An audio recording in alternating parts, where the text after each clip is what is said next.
fighting pride of Omaha, Nebraska, USA,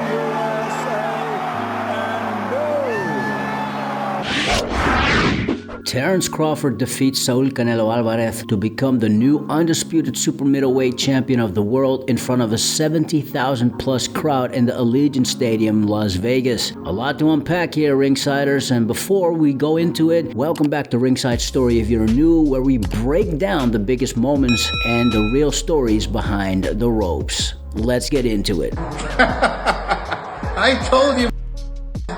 What did you just watch? I only speak the facts. Now, what the media is reporting, and it's circulating, is that Canelo Crawford is the biggest fight of the decade. I mean, to a purist and a fighter, it's laughable. Because you have Crawford jumping up 2 weight classes to fight Canelo, who's a natural light heavyweight. Crawford, who couldn't push back Madrimov. Life and death with Madrimov. What do you think Canelo's gonna do to him? Run him out of the ring!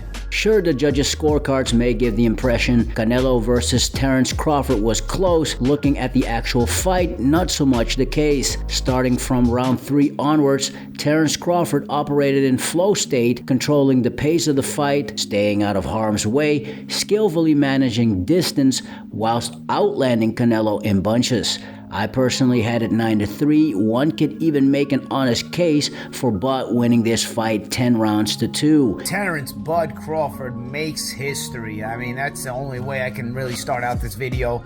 A lot to unpack on an amazing performance by Terence Crawford. Wasn't the most exciting fight, but really it was about Bud Crawford. It was about what he accomplished tonight, and it was about, you know, becoming the first undisputed world champion in the 4-belt era in 3 different weight classes, really, and the way he did it, and you know, the class that he showed all throughout the preparation, and just flawless. I mean, Terence Crawford has had an amazing career against a lot of very good fighters and world-class fighters, and honestly has barely lost a round. When you look back at Bud Crawford's career, there is something really special. It was a great fight. You know, Canelo really was trying, couldn't get to him. You know, he looked a bit frustrated, but it was a great fight all around. Both guys looked good. Crawford an all-time great, Lennox. Crawford was great. I see him. How'd you see it? Easy work for Crawford. Easy work. We can do these type of things, and Crawford is special, and he did it. Canelo landed here and there. I thought Canelo got really frustrated. I felt that headbutt was a little bit more than accidental, to tell you the truth. When he cut Crawford, I thought that was a little bit more of frustration, because the headbutt may have been accidental, but then you saw Canelo kind of dig his head in Crawford's face. So I thought there was some frustration from Canelo's perspective, because he ran out of answers. It is frustrating to try and fight a guy, and you want to fight, but this guy's moving well, and Crawford was moving too well. What's next for Canelo? Holiday. With the exception of one fight, Saul Canelo Alvarez has been living at 168 for nearly 5 years. Sure, he hasn't fought all comers in recent years, but other than that, Canelo has been untouched at super middleweight so far.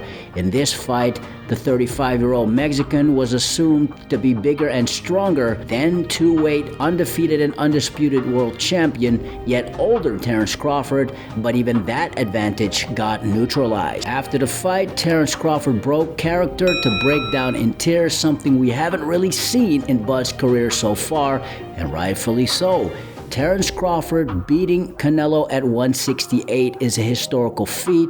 After all, this was Crawford's first fight at the weight and didn't seem bothered by the move up at all. Not to mention his inactivity of over 1 year since his last fight against a good yet largely unknown world champion 2 weight classes below. A fight against Israel Madrimov where Crawford visibly struggled, raising doubts of whether Bud should even push for a Canelo fight. Doubts Terence Crawford himself and his team never seemed to have. Are you ready to feel the Mexican power, Terence? Oh yeah! I'm ready. You know, it's crazy because where I'm from, they say BTA, belt the ass.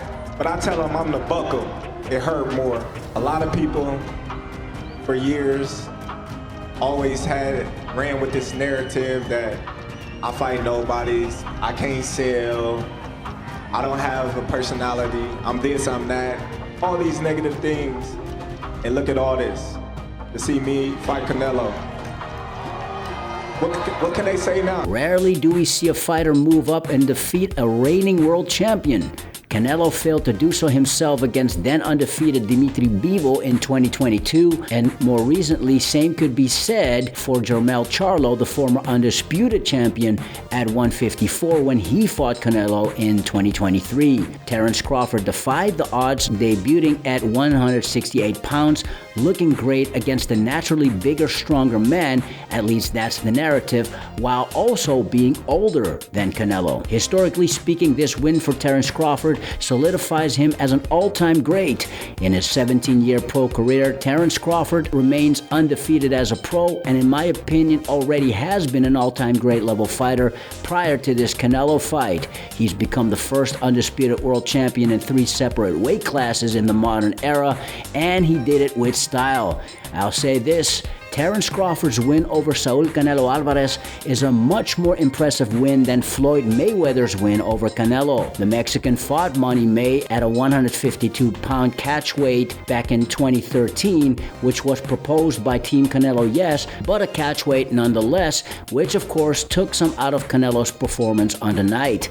When he stepped up against Mayweather, Canelo had many fights under his belt at the time, but not many at the top, much less elite level. If you can, compare and contrast the fight between yourself and Floyd Mayweather Jr. and tonight's bout with Terence Bud Crawford, if you can.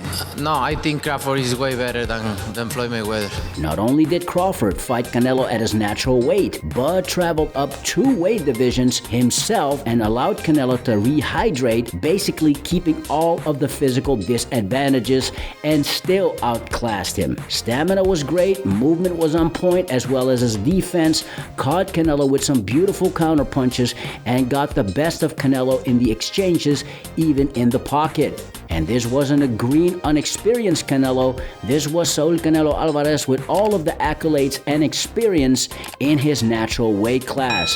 And Terence Crawford simply proved he was the better man on the night by a country mile. As great as Mayweather's resume is, Floyd doesn't have one win half as impressive as Terence Crawford's win over Canelo under these circumstances. This was simply one for the record books. So where do both men go from here? For over 20 years, Saul Canelo Alvarez has given the sport of boxing a lot, but given the fact he's made hundreds of millions of dollars, establishing a strong brand, being the first undisputed super middleweight world champion, yet hasn't fought the best at his weight in recent years, recording his last stoppage win back in November of 2021, it's safe to say the end is drawing near.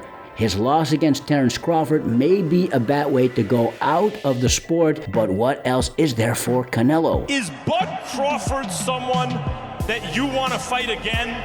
Do you feel like you could do better in a rematch than you did tonight?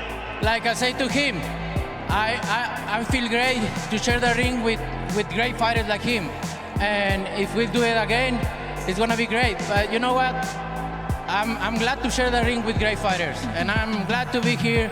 I already did a lot in boxing. I already accomplished a lot in boxing. My legacy is already there, and I am still taking risks because I love boxing. As for Terence Crawford, he finally got his big payday and hopefully the recognition Bud truly deserves. A rematch may be viable, but as a boxing fan, I personally don't want to see that, because other than a puncher's chance, I don't think the outcome changes, as Terence Crawford simply is a better fighter than Canelo. If not Canelo, will Bud defend his undisputed crown at 168? Terence Crawford is still driven by competition even at age 37, soon 38, and it is this drive to prove that he is the best that proves he can still compete at the highest level if he so chooses. He cleaned out 2 divisions, didn't do that at 168, but went straight for the best and highest profile fighter in the entire division and conquered. It's going to be excuses behind every victory that I've done.